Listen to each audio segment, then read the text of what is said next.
Wa gyud mo masayop mga amigo. Wa gyud mo masayop karong adlaw no. Maayong buntag sa inyo, maayong adlaw sa inyo no.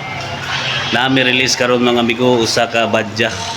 Badja 125 nga badja mo ni among release karong adlaw.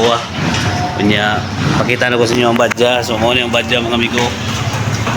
Mo ni ang badja Litis 125 na nanay siya, pwede na ka mag-charge diri og battery.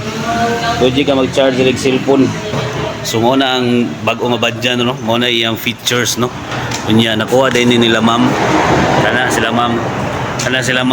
Si ma'am is usa ka OFW, then balik na po na siya dito sa iyahang gitrabahuan. Then nagkuha sila motor for business or service purpose dito sa ilahang family. So ang iyang requirements is kuan lang, dali lang kaayo, kontrata lang sa kuan, kontrata dito sa iyahang gitrabahuan. Ana lang. Nya ikaw kung wala pa kay motor no. Gusto ka magka-motor, apply na sa Motorist, apply na.